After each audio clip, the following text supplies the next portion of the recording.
Let's do this. All right, welcome to case study number 10 of the series, so brilliantly titled Kirk's 40 Case Study Closings. I'm your host, Ryan Kirk, and these case studies range from vacant lots to custom luxury homes and total $2,042,081.71 in profits and equity without having to personally go see the property on some, and with no cash, no credit of my own. It varies, and I'll explain. I do it all with Flip Logic and 1-888 cash offer. Now let's get into case study number 10 of the 40 case studies. And that brings us to 1062 Hillcrest Drive in Pomona, California. If you know Pomona, this is right on that hill, right above the, it's called the, I think it's called the Miners Company restaurant, or the Old Miner Company restaurant. It's right there, I think right where the 57 freeway runs right into the 57 into, I want to say, 210 or the 10. I think that's just the 10, the 57 and the 10. So old Miners Company up there. Anyways, sits on the hill there. So you can see from the photo on the right, from the aerial shot, it's got an empty pool. It is on that hillside, so cool spot, cool location.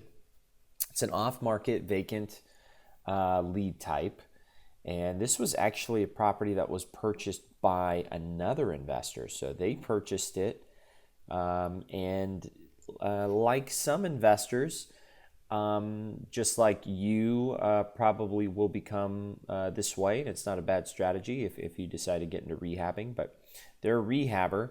But also at any given time, from the moment that they open escrow to when they close on it to when they begin construction or they're mid-construction, they'll market the property, and if they're able to get an offer that's favorable, they'll take it and just wholesale it. But they actually will close and they'll hold it. In this case, if they get the offer, later into the timeline of when they acquired the property, so they'll actually wholesale the property if they get a favorable offer. So that's what they did in this case. They decided that they would wholesale it because they hadn't started the rehab yet. So they marketed it. It came to us. It was a for sale by owner. I don't remember how they were marketing it. I know it was referred over to us. It may have been listed as a for sale by owner. So what happened here was the property was obviously a major reno, possibly add on, or even tear down and build something brand new. And so since the seller was an investor, obviously they just wanted to cash out. The ARV was around $976,500. The repairs on this to do everything was going to be $40 a foot, and the purchase price, the lowest the seller was willing to go was $640, and you'll notice that our investor paid $640 and we profited $0. And you're probably wondering, well, why in the heck did you do that deal? Good question. The short answer, it's never zero. You never make zero when you do a good deal or you do good by people. You always accumulate or build goodwill. And while you cannot sustain yourself on doing deals for no profit, the situation went like this. We had it under contract. It was probably a little bit above $640, and we had an investor, and they were probably a little bit below $640. And what you do in those situations, or as with any situation, you're always trying to, if you can't get your asking price that you're looking for, you try to push the buyer up as much as you can. You try to get them up another $5,000, another $10,000. Anything you can do to just create a little bit more of a margin or a higher price by pushing your buyer up. Well, we pushed the buyer, and the highest that they were willing to go was $640. That was absolutely the max. So on the opposite end, with the seller, as soon as we had our buyer investor who agreed to do 640 non-contingent and willing to move forward, non-refundable deposit, close on a certain date.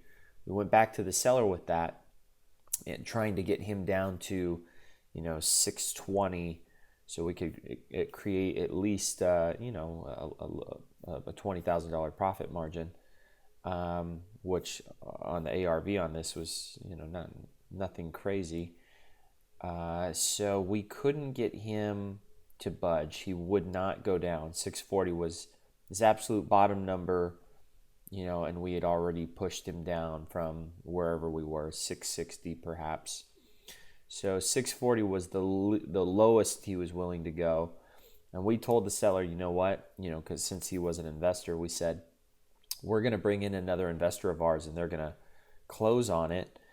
However, we're literally making zero. We're literally going to be making nothing. So we're going to go ahead and do the deal anyway and get it done. And, in hopes, we'll get to do business again. So we did that. It closed. And as you can imagine, we became, somebody that they obviously absolutely, trusted from there on out. And we ended up doing another deal with them. We actually did that Willow Glen deal that you saw, I believe, in the previous case study. They actually became an investor who bought that property from us. So again, there is no zero. There's always something that's gained when you do a deal and you do right by other people and you just do good business. And that resulted in more profits from another deal down the road. So that's what happened, and that was a circumstance here. So again, kind of emphasizing the technique of you can always push your buyer up and then try to get your seller down. But sometimes we started off that way already, and then it evened out to where it was just zero. So instead of just killing the deal, we did it because we knew we could probably create some good relationships out of it. Our investor who bought it for 640, we haven't done any further business with him yet. I would imagine that we will. We just haven't yet. So anyways, I hope that was a good case study. I hope you took something from that. And the funding that we used, again, we put it under contract. We used an assignment to assign it, and our investor, they used private money to close on it. So, and our investor, they came from, where did that investor come from?